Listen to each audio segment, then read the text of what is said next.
My husband was diagnosed with cancer. The doctor said it was treatable, but it would cost a lot of money. I called my mom right away to ask if I could borrow some. She agreed without hesitation. Then, behind my back, she texted my husband and told him I was the one who had cancer. I understood what she was doing. I accused her of not trusting him, but she looked at me seriously and said, "If your husband is willing to do for you what you're doing for him, then I'll lend you the money." I was still trying to think of a way to argue with her when my phone buzzed. "We should get a divorce," my husband wrote.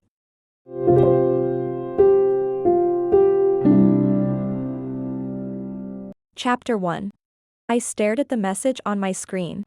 The slap came so fast I could almost feel my face burning. I had always taken care of him.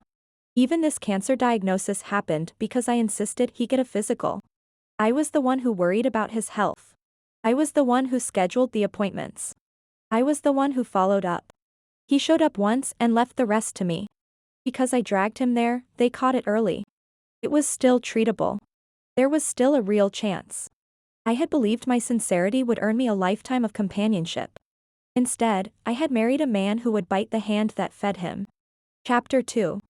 I hadn't even figured out how to respond when my mother-in-law began flooding my phone with messages. "Come home right now. We need to talk. I've told you 100 times to stop eating takeout and cook proper meals. You never listen. And now look what happened, you've got cancer." Message after message. I felt like I couldn't breathe.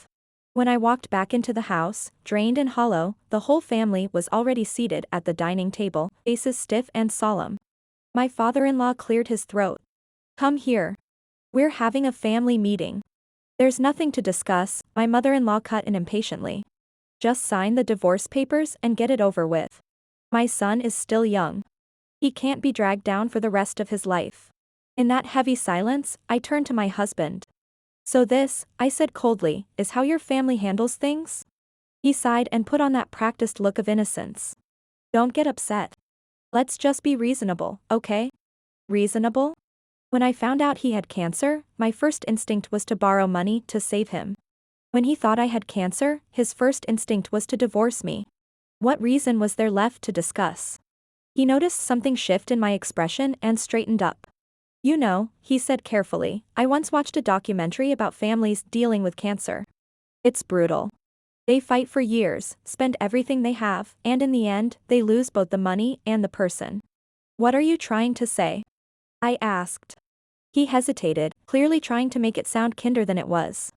After a long pause, he finally said, "Wouldn't it be better to give the ones who survive a little more hope? We're all trying so hard to live." I felt the air leave my lungs.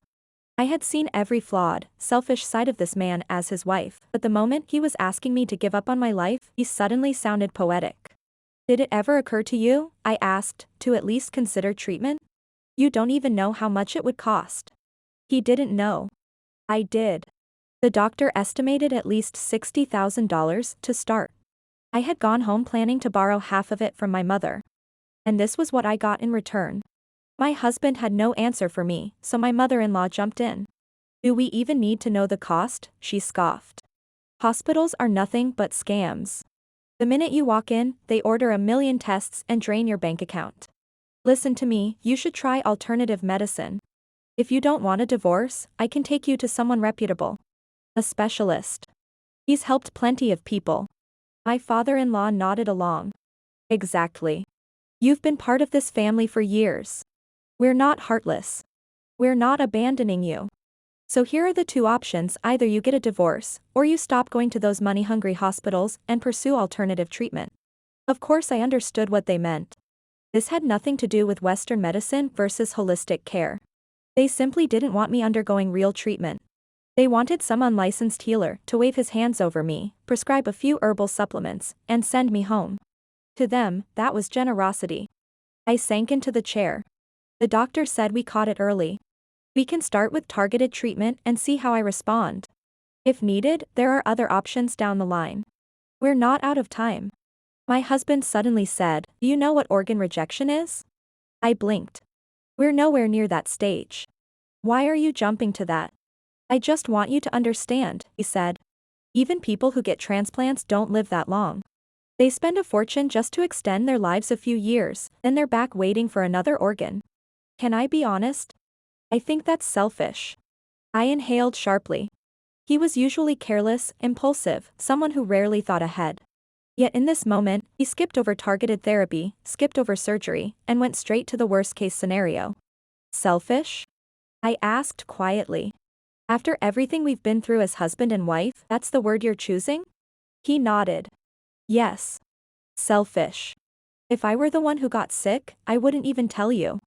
I'd go somewhere quiet and swallow a bottle of sleeping pills. I wouldn't drag anyone down with me. That's what a real provider does. I looked at him standing there, righteous and composed, and I finally understood something. He was not incapable. He was intelligent. He had simply chosen to use that intelligence in ways that harmed other people. So what exactly do you expect me to do? I asked with a bitter smile. He didn't hesitate. He reached behind him and pulled out a document. In that moment, my heart went cold. I didn't even need to read it to know what had happened while I was driving home. They had sat in the study together, treating me like an enemy, drafting terms for my surrender. Chapter 3. I took the document and skimmed it. As expected, it was a joint effort by my in-laws. First, I must pursue either alternative treatment or insurance-covered medications only. Any out-of-pocket treatments were strictly prohibited. Second, my husband reserved the right to terminate my treatment at any time. If I died, given the family's sacrifices, all of my assets would go to him, not to my parents. Third, I could not secretly pursue non-covered treatments or take out loans for my own care. If I did, he had the right to divorce me immediately, leaving me with nothing and solely responsible for any debt. I had expected something harsh.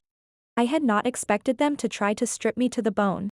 So after all these years in this family, I said, "This is how you treat me when I'm at my lowest?" "Love goes both ways," my husband replied. "If I were the one who was sick, I'd already have taken those sleeping pills and written my will. You just don't have that level of awareness." "Would you really?" I asked. "Of course," he said seriously. "Don't question my sense of responsibility. If you care about this family, sign the agreement. It's for your own good too." "What possible benefit could there be?" I asked. It was a coercive contract, plain and simple, and he still had the audacity to frame it as something good for me. "Think about it," my husband said. "You have cancer. I'm willing to take care of you. But if, in the end, it doesn't work out, you're an only child. Someone will need to look after your parents. I can promise you that I'll take care of them." I stared at him. A man who could abandon his own wife without hesitation wanted me to believe he would one day care for my parents? More likely, he had his eye on whatever inheritance might come my way. My mother-in-law jumped in immediately. "Exactly. Stop thinking only about yourself. They say when someone is close to death, their words should be kind. You should be thinking about the people around you. Think about us. Think about your parents. Don't be so selfish." Ordinarily, I respected her. But in that moment, I knew the line had been crossed. There was no going back. So I didn't bother to soften my tone. "So wanting to stay alive," I said evenly, "is selfish now?" "It is," my husband snapped. "If you go chasing expensive treatments and drain all our savings, I'll spend the rest of my life buried in debt. And when you're gone, what happens to me? I'm still young." I gave him a cold look. Only then did I realize something. When you stop loving someone, everything they do becomes intolerable. He had always had a temper, always prone to yelling when emotional. I used to think he was just impulsive, but fundamentally kind. I had been wrong. Now, all I felt was disgust. "There's no need for this contract," I said. "Let's just get divorced." He nodded without hesitation and pulled out another document. Of course he had prepared for this too. Who knew how long they had been planning while I was driving home? The divorce agreement was much simpler. The house would go to him. The savings would be split 50-50. Each of us would take our personal belongings. "This is the fairest arrangement," he said. "My parents paid for the house. You were just on the paperwork." "You paid for the house," I replied, "but you bought it unfinished." "I paid for the renovations. I want my $30,000 back." "30,000? That's ridiculous. You're not even factoring in depreciation." He didn't get to finish. My mother-in-law nudged him sharply to shut him up. Then she shrugged at me. "Fine. If you paid for the renovations, then tear them out and take them with you. I never liked the design anyway. I sucked in a breath. I hadn't thought they could sink any lower, and yet here they were openly shameless. My father-in-law and my husband didn't immediately grasp what she was doing. Why would she tear it out? My father-in-law protested. We live here. My mother-in-law rolled her eyes. Let her. She's the one with cancer. She needs to stretch every dollar. Hiring contractors to rip everything out will cost a fortune. You think she'd actually spend that kind of money? Understanding dawned on my father-in-law's face. He nodded slowly and turned to me. Go ahead, he said. Tear it out and take it with you, if you can afford it. I turned to my husband and said quietly, so this is your family's answer. Is that right? He hesitated, then finally said, I'm siding with my mom. They paid for the house. I let out a hollow laugh. Marrying you was the biggest mistake of my life. We're even, he shot back. You're not exactly innocent. All you've ever wanted is for us to sacrifice everything for your illness. In the end, you'll either cling to life for a few extra years or die early and leave us shattered. Is that what you want? You know, I said, if you were the one who was sick, I'd borrow money from my family to save you. Stop with the hypotheticals, he snapped. My parents worked their whole lives to raise me. Why should I drag them down because of you? What, am I supposed to be an ungrateful son? I looked at him and almost laughed. At that point, I didn't believe a single word he said. A man who could abandon his own innocent wife would one day abandon his parents too. It was only a matter of time. I exhaled, pulled out my phone, and called the contractor. I had paid for the renovations myself, so I had kept the number. Chapter 4. When he answered, I said, can you come over? I need the entire renovation torn out. Their faces changed instantly. You're actually calling someone, my father-in-law burst out. Are you out of your mind? Calm down, my mother-in-law said quickly. She's bluffing. But my father-in-law was already panicking. He turned to my husband. Say something. If she really tears everything out, where are we supposed to live? My husband looked at me, disappointment written across his face. You can't even leave me this one last gift? That single sentence almost made me sick. I decide what's a gift, I said. If I'm willing to give it, you can have it. If I'm not, you get nothing. He sighed. You've always been like this, impulsive. You need money more than ever right now, and instead of being rational, you'd rather burn everything down just to hurt me. If you didn't have this selfish streak, we wouldn't be getting divorced. I shook my head. Stop gaslighting me. Don't dump the weight of your own shame on my shoulders. My spine isn't built to carry something that heavy.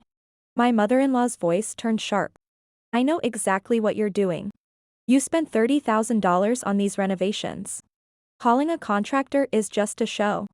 You're trying to scare us so you can demand more money.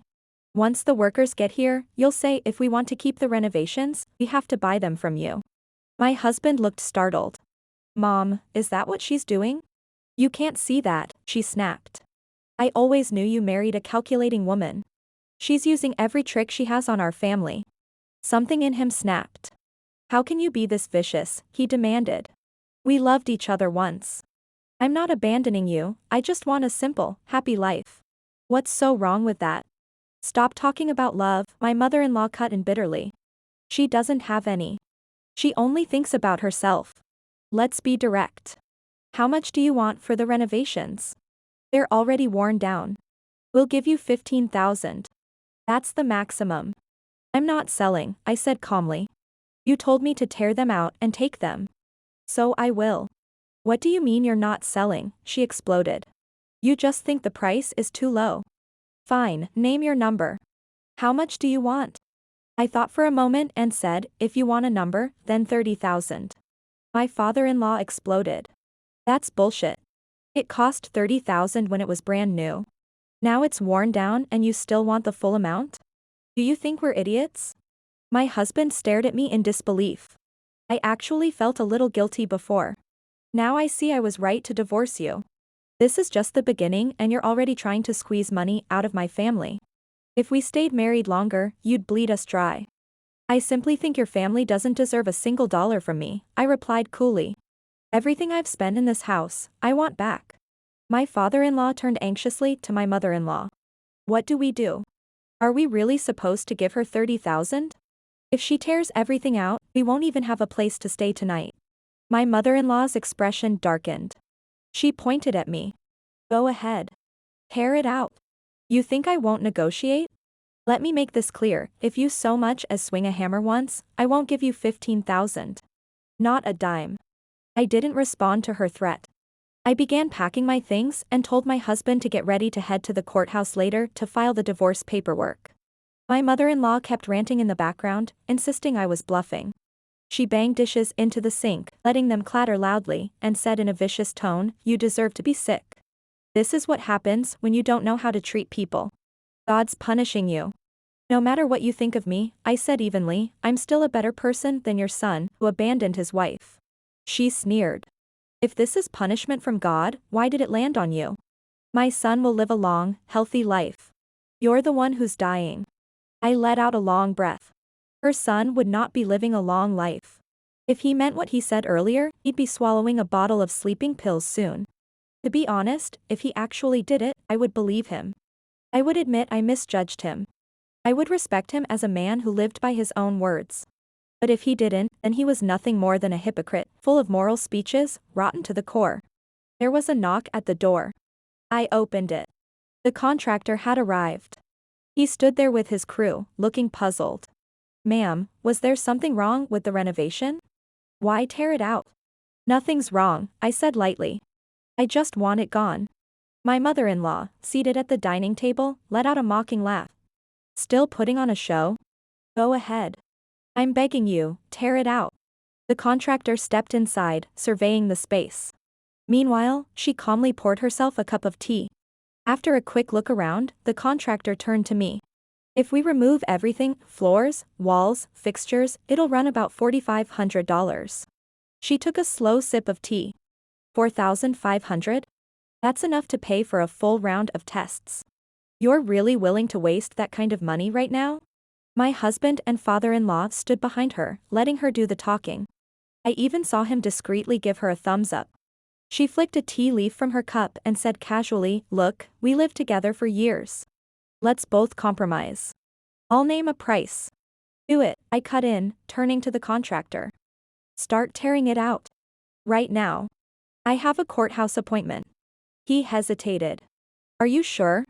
I'll need you to sign a contract before we begin. I took the pen and signed the contractor's agreement without hesitation. My mother-in-law clicked her tongue. You're really committed to the performance, aren't you? Fine. I'll give you a number, 18,000. That's our final offer.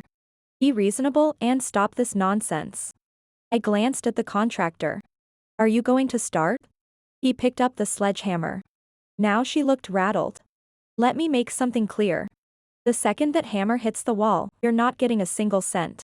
In that moment, I had two options. I could take the 18,000, admit I had been blind, and salvage what I could. Or I could strike back when my husband was at his lowest, leave the man with cancer without even a roof he could comfortably live under. I chose the second. Money can be earned again. But some anger, if swallowed, never leaves your bones. Chapter 5. Do it, I said calmly. The contractor swung the hammer hard into the wall. The crash echoed through the house, and a jagged hole appeared instantly. My mother-in-law screamed and rushed toward the wall. Stop. Have you lost your mind? You're the one dying, and you still won't let us live in peace? You want us all to go down together? The arrogance she had worn so confidently just minutes before evaporated. She stared at the broken wall in horror, nearly collapsing in distress. The contractor looked at me nervously. What next? There are more of you than her, I said evenly. Are you really going to let one woman stop you? He understood. He knew I had paid for every inch of the renovation. He motioned to his crew. They went to work. Flooring ripped up. Drywall shattered. Ceiling panels torn down. The bathroom fixtures smashed. The house became unrecognizable within minutes. My husband stood frozen, stunned by the violence of it. You're insane, he muttered. Even if you begged me to remarry you later, I'd never live with you again. My in-laws were in chaos trying to block the workers, but there were too many of them. They stopped one corner only to hear another crash from the opposite side. They could do nothing but watch. I smiled at my husband. Now our divorce agreement is even. Let's go file. Divorce her, my mother-in-law wailed. Right now. I can't stand one more day with this kind of daughter-in-law. My husband inhaled sharply, his jaw tight. Fine. Let's go. And when you're dying someday, don't come crawling back to me. I looked at him without emotion. Telling him about his diagnosis right then would have felt satisfying. But I wasn't foolish. I understood his mother perfectly. If I revealed the truth before the divorce was finalized, she would immediately start borrowing money everywhere in his name under the excuse of treatment, racking up enormous debt. In this state, divorces require a mandatory waiting period. During that time, debts incurred for medical treatment could easily be considered shared obligations. I would be legally responsible for half. If I exposed the diagnosis before the waiting period ended, they would drain me dry and call it fairness. I had married the wrong man. That didn't mean I had to be stupid. If he was going to fall, I would let him fall completely. Chapter 6. I went with him to file for divorce. The waiting period began. When we walked out of the courthouse, my husband shot me a vicious look. I can't wait to see the day you're on your knees begging me to save you. And when that day comes, I'll kick you aside and tell you to get lost. I glanced at him. I'm looking forward to that day too. To be honest, I had worried that sometime during the next month he might check his medical results and rush to withdraw the divorce. What I didn't expect was my mother-in-law's next move. She made him quit his job and took the whole family out of town. Through mutual contacts, I learned why. She was afraid I would change my mind during the waiting period, so she dragged him away to make sure the divorce went through. She even bragged that if I tried to reverse it, they would simply stay out of state and never come back. Worst case, they'd default on everything and wait for me to die. Because of that decision, he never went back to the hospital to pick up his test results. The waiting period finally ended. Chapter 7. That day, I received the final divorce decree. He held his copy up in front of me and sneered. From now on, even if you die from your illness, it has nothing to do with me. He turned to leave. Wait, I said. I have something for you. My mother-in-law stood beside him, her expression sharp. What could you possibly have to give now? You're divorced. Still trying to win my son back? Good thing I took him out of town for a month. Otherwise you might have tried to reverse it. I calmly handed him my phone. What's this? He asked. You giving me your phone? No, I said. It's your digital medical report. Your test results came in a month ago. You just never picked them up. He let out a cold laugh. Now you're suddenly concerned about my health? Don't pretend to be the devoted wife. It's disgusting. Just read it, I said. He took the phone. The smirk on his face slowly faded. My mother-in-law couldn't interpret the report and leaned closer. What does that mean? He lowered the phone, his voice hollow. What is this? Why do I have cancer? 1 month ago, I said evenly, you were diagnosed. I went home to borrow money from my mom for your treatment. She wasn't sure you were worth it, so she tested you instead. Turns out she was right. My mother-in-law snatched the phone and scanned it in panic. That's not right. She's the one who had cancer. How did it suddenly become my son? You spent the last month hiding out of town, I replied. It probably progressed. I thought I'd at least let you know. We were married once. He grabbed my arm. No. You can't leave. Why didn't you tell me clearly back then? I don't want the divorce anymore. You can't go. I pulled my arm free. We're divorced. Don't touch me. My mother-in-law's voice rose. How can you divorce my son when he's sick? You have to take care of him. She rushed to the clerk and shoved the divorce papers forward. They're not doing this anymore. We're withdrawing it. The clerk looked at us with open annoyance. Where were you during the waiting period? Do you think divorce is a game? I tucked the divorce decree into my bag and turned to leave, but my mother-in-law stepped in front of me. My son is sick, she cried. And you kept the truth from us. You made him miss precious time. My husband stood there, pale and trembling. That's his medical report, I said evenly. He never went to pick it up. How is that my fault? Where were you for the past month? Oh right, you were busy taking him out of town because you thought I was sick and might drag him down. She burst into loud sobs. What kind of cruel woman abandons her husband when he's ill? Her voice rang through the hallway, clearly meant to attract attention and shame me. But we hadn't exactly been whispering. Everyone nearby had heard the entire exchange. Murmurs began to rise around us. So when they thought their daughter-in-law was sick, they ran away for a month? When the daughter-in-law is sick, they flee and push for divorce. When the son is sick, suddenly they want her back to take care of him. That's disgusting. That's not the same thing, my mother-in-law shouted desperately. The blatant hypocrisy made several people around us audibly gasp. My husband's voice shook. Am I really sick? What did the doctor say? I already told you, I replied. Targeted therapy first. Then possibly surgery. Transplant if it comes to that. But you waited too long. Yes, targeted therapy, he rushed. Tell me exactly what the doctor said. Word for word. I stared at him.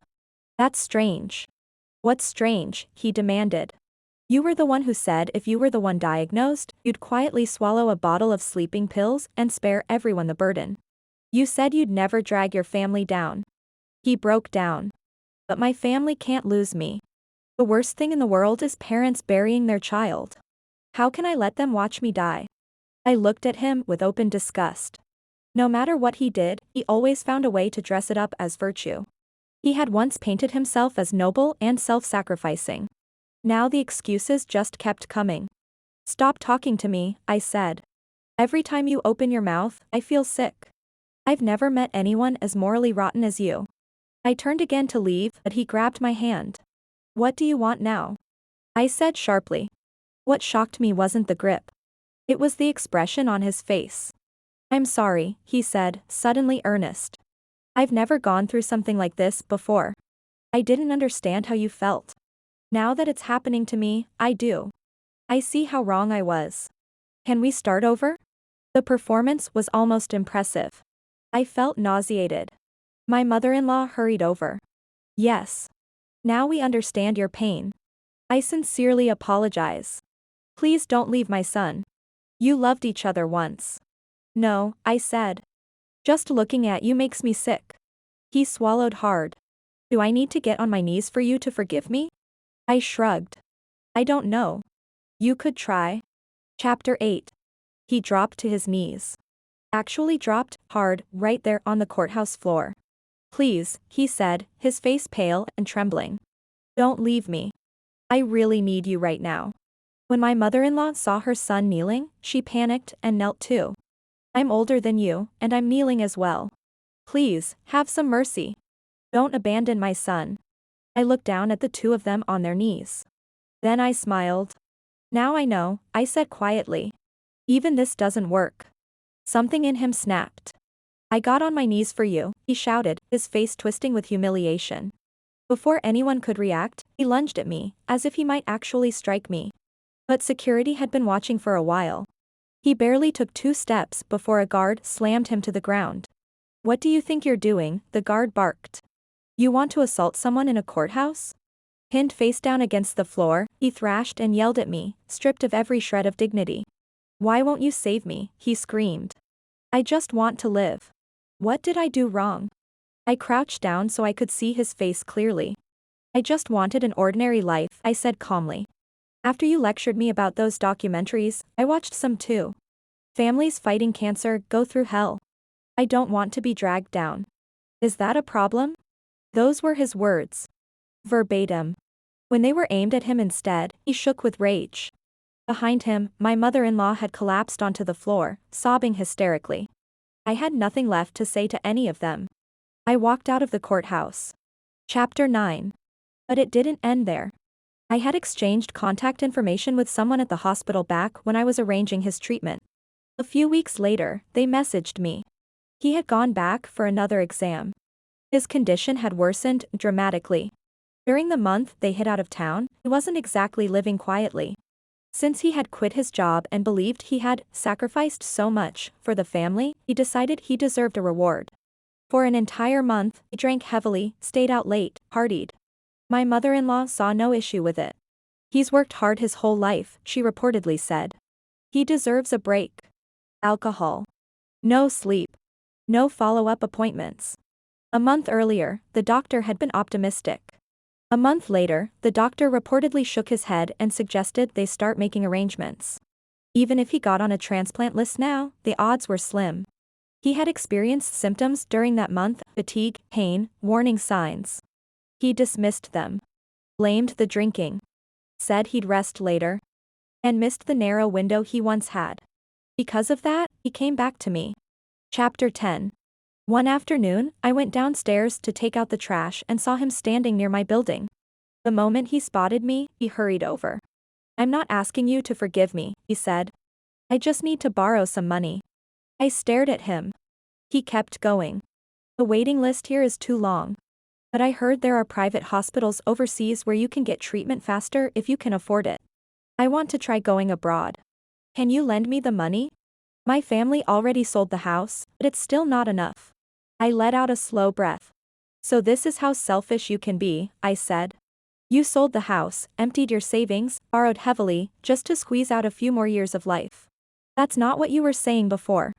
"I just want to live," he burst out. "I'm still young. I have so much left to do." "Have you thought about your parents?" I asked. "You've already sold the house and drained everything. If you spend it all and still die, what happens to them?" "I'm the one who's dying," he shouted. "Why should I care about anyone else?" I laughed softly. There it was, his real face. No poetry. No moral speeches. Just naked desperation. So different from the righteous lectures he had once given me. I pretended to consider it. "My parents would never agree to lend you money," I said. "But we did love each other once. So here's what we'll do. Tonight at 3 in the morning, go to that little park where we used to meet when we were dating. I'll bring you cash." He nodded frantically. I smiled at him and went upstairs. When I got home, my mom asked if I had taken out the trash. I told her I had. "Then let's finish packing," she said. We were moving. That was her decision. She believed he had no sense of responsibility and would cling to me if given the chance. She was right, as usual. I got into the moving truck. As for the 3 in the morning meeting at the park, it meant nothing to me. I had never intended to go. Chapter 11. That night, I slept deeply in my new home, stretched out on a bed that didn't carry any history. When I woke up, my phone was filled with messages from him. "Where are you? I don't see you. I've been waiting for hours. Are you playing me? How can you be this cruel? I'm a cancer patient and you're still messing with me?" I looked at the messages, smiled, and blocked his number. Chapter 12. Later, I heard what happened. They spent everything. The house was gone. Debt piled up. In the end, none of it saved him. After he died, creditors came to the door regularly. My in-laws refused to pay. They tried to stall and lie their way out of it. One confrontation turned violent. My father-in-law ended up with a broken leg. My mother-in-law unraveled mentally after that. Sometimes friends would send me videos. They had seen her outside the courthouse, pacing near the entrance, shouting that she didn't want the divorce, as if time could be reversed. My father-in-law stood beside her, limping, clothes worn thin, asking passers-by for spare change. After one video, I texted my friend and said, "Tell me you kept walking." I had been kind once. I had loved sincerely once. And my sincerity had been fed to wolves. If there's anything I want to say to anyone reading this, it's this: take care of yourself first. Don't martyr yourself for someone who may not be worth it. Some men are loved deeply by their wives and still walk away for someone younger. Some women are cherished by their husbands and still betray them. I'm not telling you to fear marriage. I'm telling you that when you give your heart, leave yourself an exit. Just in case. At this point, my love life is a public service announcement. Free of charge.